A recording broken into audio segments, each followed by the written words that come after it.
You could be driving exactly the way you always have. Same habits, same confidence, same belief that you're following the rules. And then in a single moment, something small happens. A decision you didn't think twice about. A situation you've handled 100 times before. But this time, the legal consequences are very different. Not because you intended to break the law, but because there's a rule in place that most drivers never fully understand until it's enforced. And when it is, the financial impact can be far greater than anyone expects. So here's the question. Do you believe a driver should face penalties reaching thousands of dollars for a violation they may not have clearly understood? Or is it ultimately the driver's responsibility to know every rule on the road? Share your answer in the comments. Now let's break this down carefully, because the idea of a $10,000 traffic fine often sounds exaggerated. But in many situations, it reflects how penalties actually accumulate within the legal system. In my legal analysis, traffic penalties in the United States are rarely a single number. They are layered. What starts as a base fine can expand into a much larger financial obligation once additional factors are applied. These can include administrative fees, court costs, insurance consequences, and in some cases, civil liability, depending on the circumstances of the violation. Historically, traffic enforcement began with relatively simple penalties. Early laws were designed to encourage safe behavior, and fines were modest. But as roads became more crowded and the risks associated with driving increased, lawmakers expanded penalty structures to reflect the potential consequences of unsafe actions. Over time, certain categories of violations have been treated more seriously. These include actions that create a higher risk to public safety or involve specific protected situations. While the exact details vary by state, the pattern is consistent. Higher risk behaviors tend to carry higher cumulative penalties. Courts would likely examine these penalties under the principle of proportionality.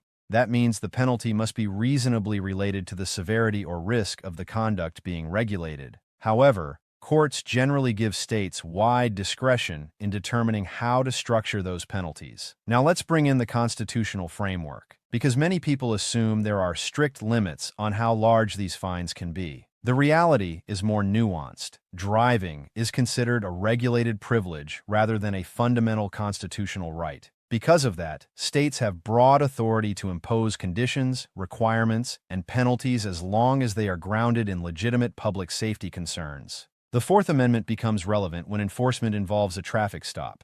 Officers must have reasonable suspicion to initiate that stop, and any further actions must remain within lawful bounds. If a violation leads to additional investigation, courts would likely examine whether that expansion was justified. The Fifth Amendment may also become relevant if the situation escalates and statements or evidence are used in a legal proceeding. Drivers retain protections, but those protections operate within structured limits. In my legal analysis, constitutional law focuses more on how laws are enforced rather than the exact size of the penalty, as long as the penalty is authorized and applied consistently. Now let's talk about how a fine can reach such a high amount in practical terms. It is rarely a single ticket that equals that number. Instead, it is the combination of multiple consequences. A violation may trigger a base fine.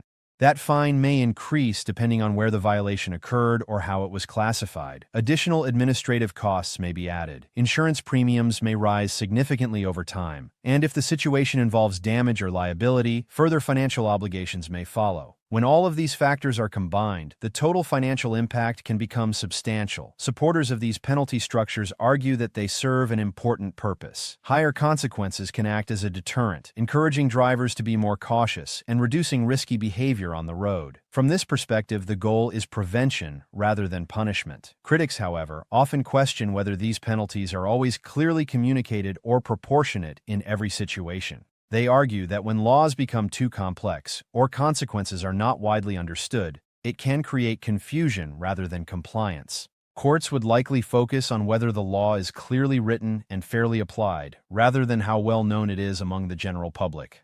Now let's bring this into real-world impact. For many drivers, the first sign of a legal issue is enforcement. A citation arrives, and only then does the driver begin to understand the rule that was violated. This creates a reactive system, where awareness follows enforcement rather than preceding it. In my legal analysis, this highlights a gap between legal structure and public understanding. Laws are designed to guide behavior, but they rely on awareness to be fully effective.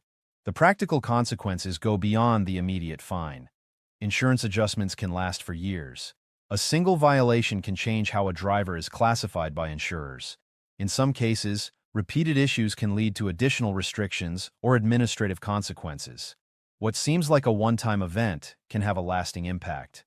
Now let's consider the broader policy reality. Traffic laws are constantly evolving. As vehicles become more advanced and roads become more complex, lawmakers adjust rules to reflect new conditions. This includes refining definitions, updating enforcement methods, and introducing new compliance standards. In my legal analysis, this trend will likely continue. And as it does, the importance of awareness will only increase. Drivers will need to stay informed, not just about major changes, but about smaller refinements that can still affect how laws are applied. Courts would likely continue to uphold these systems as long as they remain within constitutional boundaries and serve a legitimate public purpose. And that brings us to the most important takeaway. The risk on the road is not always about speed or distraction. Sometimes, it's about misunderstanding the legal framework that governs everyday decisions. So before we close, think about this carefully. Do you believe that stronger penalties are the best way to improve road safety? Or should there be more emphasis on making sure every driver fully understands the law before those penalties are enforced? Share your thoughts in the comments. A thoughtful and respectful discussion helps bring clarity to laws that affect millions of drivers every day. And if you want more clear, fact-based explanations of real-world legal rules and how they impact your daily life, consider subscribing for future updates. Because in the end, knowing the law isn't just about avoiding fines, it's about driving with awareness, confidence, and a clear understanding of the responsibilities that come with every mile you travel.